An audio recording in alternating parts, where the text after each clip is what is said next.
ada lagi cara jalan lainnya. Oke, mungkin untuk penutup buat episode kali ini mungkin dari Kak Irham kesan dan pesan nih buat dari part time gimana? Dari aku potong dari part time dan untuk aplikasi si part time-nya sendiri. Testimoninya gitu ya. Oke. Kalau misalkan sebenarnya gue cerita dulu ya, maksudnya gimana gue bisa kenal part time kayak gini.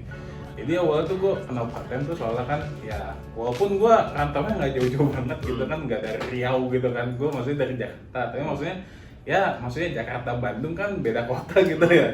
Gue nggak tahu itu masih kehitung rantau atau enggak, tapi maksudnya kan gue orang Jakarta yang akhirnya stay di Bandung gitu. Kan untuk pendidikan. Iya, pendidikan. Sebenarnya nggak cuma pendidikan doang sih. Sama apa lagi tuh? Buat pengalaman juga kalau gue. Iya, itu buat pengalaman juga. Jadi kayak ya maksudnya apa ya?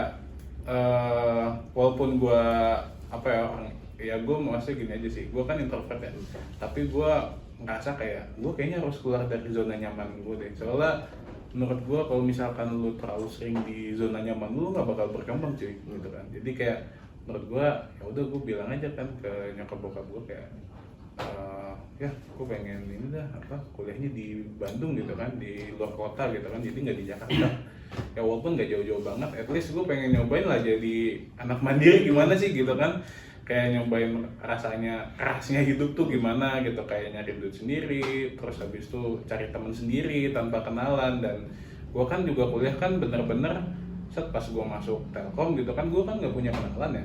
Jadi ya udah gue mau nggak mau ya gue harus beraniin diri gue dong buat kenalan sama yang lain. Jadinya dari situ tuh gue ketemu temen gue kan yang dimana tuh dia waktu itu juga lagi part time juga, tapi dia orang Bandung. Betul. Iya, dia orang Bandung yang emang jadi barista juga. Dan emang kan rata-rata juga kayaknya kalau part time di Bandung tuh rata-rata kafe ya pasti ya. Ya kan part time tuh kafe kayak nggak ada kayak office work gitu loh yang kerjanya paper gitu, nggak ada. Pasti rata-rata tuh ya perkopian gitu kan, kalau nggak jadi kasir ya barista atau enggak waiters gitu kan, waiter gitu kan. Nah, itu tuh gue sebenarnya masih di dalam ini loh, kayak apa sih stereotyping gitu, kayak gue tuh jadi tukang jaga kafe tuh harus ganteng nggak sih gitu kan. Itu kan sebenarnya pertanyaan iya nggak sih buat cowok-cowok pertama kan, kayak gue tuh pengen banget dan kerja di kafe gitu, tapi gue tuh harus ganteng nggak sih, harus ini nggak sih, kayak harus punya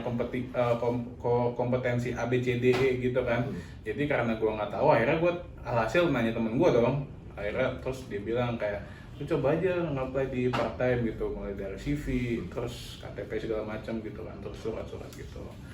Terus dari situ ya akhirnya gue cobain tuh part time kan, soalnya ya udah testimoni dari temen gue gitu kan. Dan juga dia ya maksudnya dia tuh selama experience pakai part time juga oke banget gitu kan. Soalnya mulai pertama dari penyesuaian tempat kerjanya dia tuh yang oke gitu, mulai dari lokasi tempatnya, terus lingkungan kerjanya. Nah ini lingkungan kerja cuy, kalau kata gue tuh paling berefek sih kalau kata gue. Soalnya menurut gue orang kenapa bisa betah kerja di satu tempat tuh ya, itu salah satu faktor tergede tuh ya work environment gitu, tempat kerjanya gitu kan, lingkungannya kayak gimana.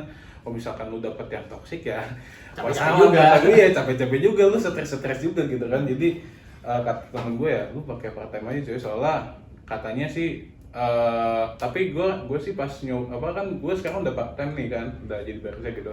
Nah pas gue di tempat kerja gue juga nggak ada yang senior, gue nggak ada yang kayak toksik gitu sih cuy, kayak healthy semua, kayak support gitu. Kalau misalkan lu salah ABCD, kadang dia take over terus dia kasih contoh. Maksudnya nggak kayak yang lu masih gini doang nggak bisa sih kan, kayak gitu kan rata-rata kan kayak gitu kan. Maksudnya yang toxic environment kan kayak gitu kan, bukannya di encourage malah dimarahin gitu kan. Nah itu tuh dari part time tuh mungkin ya mereka tuh yang modelnya tuh nyarinya emang yang tempat kerjanya tuh yang work environment-nya tuh udah oke lah buat mahasiswa. Soalnya kan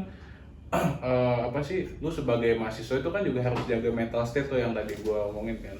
Nah ini karena part time ini yang gue tahu emang mereka tuh lebih menujunya ke mahasiswa marketnya mungkin. Jadi mereka nyarinya juga yang lebih healthy lah, masalah kan. Soalnya kan lu itu kan tempat kerja itu kan nggak bisa segampang kayak di filter yang buat orang full time yang mana, yang buat part time yang mana gitu. Jadi gue testimoni dari gue like 100% itu udah anak kampus friendly lah bahasanya kalau kata gue. Jadi kayak buat lu yang pengen belajar, yang pengen cari pengalaman itu oke banget sih buat nyari di part time si platformnya. Soalnya ya gue selama ini kan juga udah hampir 3 tahun 2 tahun gue di Bandung ya. Nah itu ya pokoknya gue di situ udah betah lah ya sama bos gue, sama kolega-kolega gue itu tuh sportif semua lingkungannya. Nah dari situ tuh kamu kalau udah punya lingkungan yang bagus ya kerjanya juga bagus gitu kalau kata gue. Wah udah berapa menit kita ini ngobrol. Mungkin ya sekian ya, terima kasih juga Kak Irham udah menggunakan platform dari part time kami. Mungkin sekian ya pembahasan kita tentang kerja part time. Semoga kalian yang ingin mencoba part time bisa mendapatkan inspirasi dari episode ini. Terus jangan lupa dengarkan podcast kami yang lainnya dan bagikan pengalaman kerja part time kalian di comment section ya. Terima kasih. Terima kasih, dadah sobat part time.